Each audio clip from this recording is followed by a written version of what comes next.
देखिए, मोदी जी बेरोजगारी दूर करने में थोड़ा स्ट्रगल कर रहे हैं, तो उनको इजराइल के प्राइम मिनिस्टर बेंजामिन नेतन्याहू से कुछ सबक सीखने चाहिए। देखिए, नेतन्याहू बेरोजगारी की प्रॉब्लम को कितनी तेजी से फिक्स कर रहे हैं। हर 1-2 महीने पर ये हिजबुल्लाह के कई स्टाफ को 72 हुरों के पास पहुंचा देते हैं।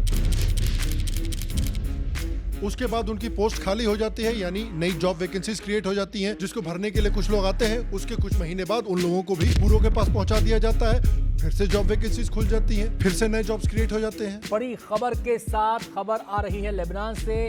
लेबनान की राजधानी बेरूत में विस्फोट हुआ है और इस धमाके में 1000 से ज्यादा लोग घायल बताए जा रहे हैं। पेजर ब्लास्ट के 24 घंटे बाद लेबनान में एक बार फिर सीरियल ब्लास्ट हुए हैं और इस बार हिजबुल्लाह के वॉकी टॉकी को निशाना बनाया। और इसी प्रधानमंत्री रोजगार योजना ने हिजबुल्लाह के सबसे इंपॉर्टेंट लीडर नसरुल्लाह को भी 72 हुरों के पास ट्रांसफर कर दिया है। बेरूत में हिजबुल्लाह के मुख्यालय पर हमला हुआ।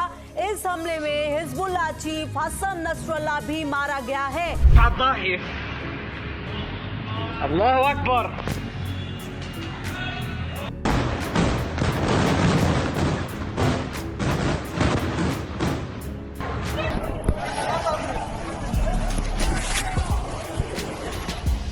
अब इसको देखकर फ्यूचर के हिजबुल्लाह लीडर भी सोच रहे होंगे,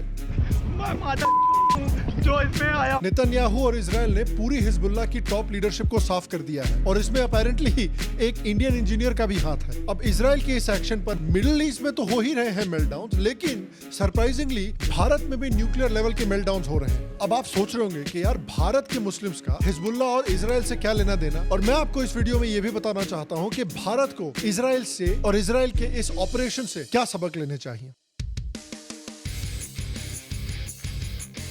हेलो और शाम शर्मा शो के इस एपिसोड में आपका बहुत बहुत स्वागत है। मैं हूं सेकुलरिज्म का सीईओ शाम शर्मा और आप सबको एक सेकुलर प्रणाम। तो हिजबुल्लाह के साथ इजराइल ने क्या किया है, क्यों किया है, ये सब समझने के लिए हमको जरा जानना पड़ेगा कि ये हिजबुल्लाह है क्या। क्या ये हिजबुल्लाह का छोटा भाई है? क्या ये हाजमोला की तरह एक डाइजेस्टिव टैबलेट है? और इसकी इजराइल से क्या दुश्मनी है? देखिए, हिजबुल्लाह की शुरुआत 1980 के दौर में लेबनान सिविल वॉर के वक्त हुई थी।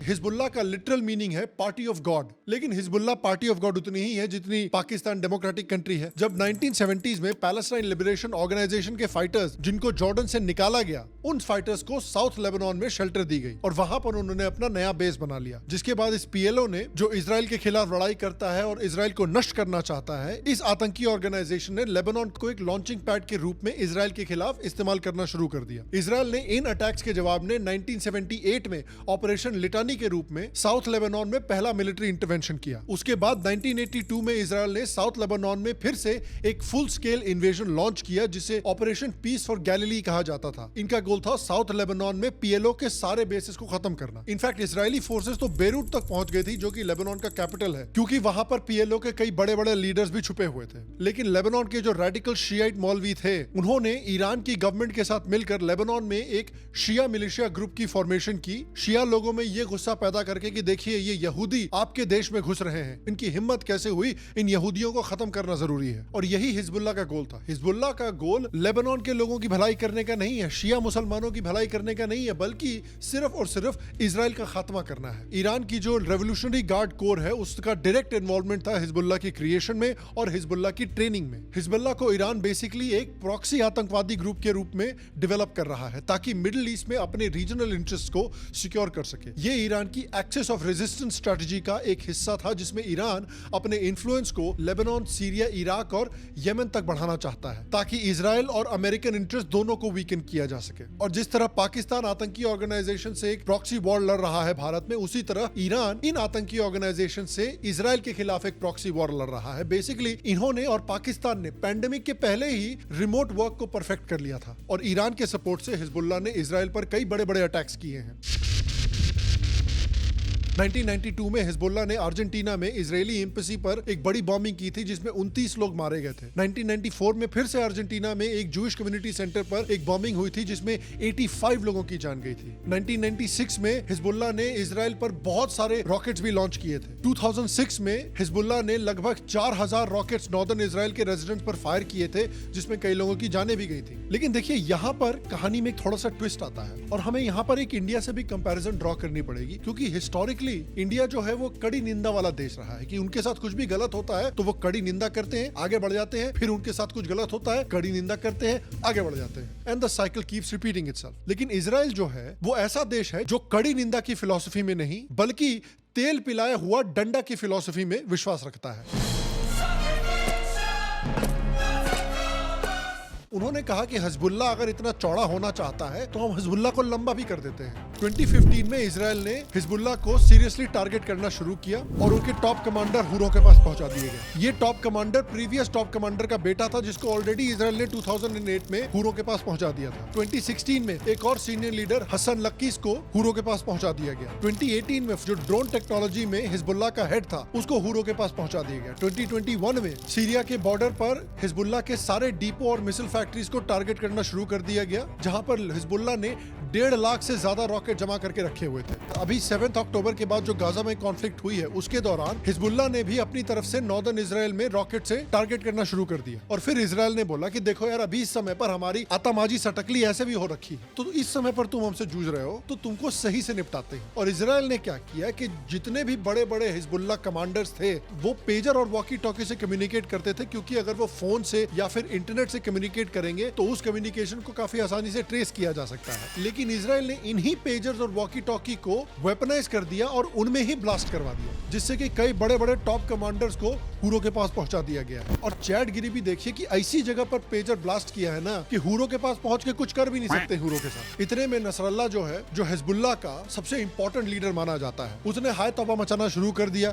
ये आदमी 7 अक्टूबर को बड़ा खुश भी हो रहा था और नसरल्ला देख रहा था कि लाइन से और उसके बाद से उस हंसी का जवाब इजराइल ने सूद समेत देना शुरू कर दिया है। लाइन से इजराइल ने हिजबुल्ला की सारी टॉप लीडरशिप को, चाहे अली कड़की हो, मोहम्मद अली इस्माइल हो, इब्राहिम मोहम्मद कबीसी हो, अहमद वाहबी हो, इब्राहिम अकील हो, फुआद शुक्र, इन सब को लाइन से हुरों के पास पहुंचाना शुरू कर दिया। अब ये सब देखकर नसरल्ला की ऐसे ही थोड़ी फटी पड़ी थी। इसके बाद खबर आई कि ये आदमी एक रेजिडेंशियल बिल्डिंग के नीचे कहीं बंकर में जाकर छुप गया है। लेकिन इजराइल ने बेरूट में एक सीक्रेट ऑपरेशन के जरिए नसरल्ला को भी हाल में ही निपटा दिया। और कमाल देखिए कि रिपोर्ट्स के अकॉर्डिंग जिस दिन नसरल्ला को साफ किया गया उस दिन नेतन्याहू यूएन में स्पीच दे रहा था, जो कि अकॉर्डिंग टू इजराइल एक डाइवर्जन टैक्टिक था, ताकि नसरल्ला बेफिक्र हो जाए कि यार वो तो अभी यूएन में गया हुआ है, अभी आज तो मैं कम से कम सुरक्षित हूँ। और जैसा कि मैंने कहा, पिछले 30 सालों में नसरल्ला हिजबुल्ला का सबसे इंपॉर्टेंट लीडर माना जाता था। तो हिजबुल्ला के लिए तो ये एक बहुत ही बड़ा सेटबैक है, क्योंकि याद रखिए हिजबुल्ला एक आतंकी ऑर्गेनाइजेशन है। तो लेबनान के जो लोकल सिटीजंस हैं वो इतने बड़े आतंकी के असैसिनेशन पर जश्न मना रहे हैं। सीरिया में भी जश्न मनाया जा रहा है। देखो, मैं रो नहीं रहा हूँ, मैं खुशी में मेरे आंसू निकल रहे हैं। जो ऐसे ईरानियन हैं जो अपनी इस्लामिक डिक्टेटर रिजीम को सपोर्ट नहीं करते हैं, वो भी ओपनली सेलिब्रेट कर रहे हैं। अब देखिए, जहां पर ओरिजिनल मुसलमान जो है वो नसरल्ला के हुरों के पास पहुंचने की खुशी मना रहे हैं, लेकिन इंडियन सब कॉन्टिनेंट के पालिका बाजार वाले मुसलमान जो हैं उनमें तो मातम छाया हुआ है। एक पाकिस्तानी इतना नाराज है कि नसरल्ला को इजराइल ने रसगुल्ला बना दिया है कि वो तो धमकी दे रहा है कि भाई मैं लेबनान चला जाऊंगा इजराइल की ईंट से ईंट बजाने के लिए। लेकिन थोड़े टाइम के बाद, क्योंकि अभी थोड़ा कॉलेज का काम वाम बचा हुआ है ना, उसके बाद देखा जाएगा। पाकिस्तान न्यूज चैनल जो हैं वो तो इसको शहादत बता रहे हैं। हिजबुल्लाह ने हसन नसरुल्लाह की शहादत की तस्दीक कर दी। लेबनान की मज़ाहमती तंजीम का इसराइल के खिलाफ जंग जारी रखने का ऐलान। पाकिस्तान तो छोड़िए, पाकिस्तान की तो औकात हम सबको पता है। भारत में भी नसरल्लाह के सपोर्ट में रैलियां निकाली जा रही हैं भाई।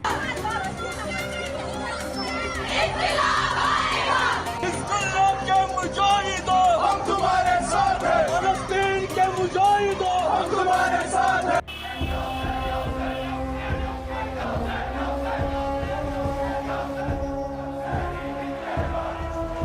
कश्मीरी सेपरेटिस्ट और पॉलिटिशियन तो बिल्कुल बावले हो गए हैं, यतीम हो गए हैं। ऐसे एक्टिंग कर रहे जैसे उनके खुद के पिताजी निपट गए हों। महबूबा मुफ्ती तो हसन नसरल्लाह को शहीद बता रही हैं और कह रही हैं कि इतनी दुखी हैं वो कि अपनी सारी कैंपेनिंग रोक देंगी जम्मू कश्मीर इलेक्शन के लिए। अब सही बात है, उनकी रैली में आने वाले सारे लोग हिजबुल्लाह को सपोर्ट करने के लिए अभी रैली निकाल चुके हैं, तो उनकी रैली में ऐसे भी कोई नहीं आता। श्रीनगर के MP देखिए क्या बोल रहे हैं कि इतनी बड़ी शहादत वाक़ा आई है, जिससे उम्मत मुस्लिमा जो उम्मत मुस्लिमा के लिए एक कुव्वत थी। कश्मीर में 7-8 साल के बच्चे हैं, वो इस तरह से हिजबुल्लाह की तारीफ कर रहे हैं। तो आपको पता नहीं है कि आपने किसको शहीद किया है। अब हर घर से इसराइल निकलेगा, अब हर घर से लेबनानिया निकलेगा, हर घर से हिजबुल्लाह निकलेगा। हिजबुल्लाह जिंदाबाद। उत्तर प्रदेश के लखनऊ में हिजबुल्लाह के सपोर्ट में नारे निकल रहे हैं।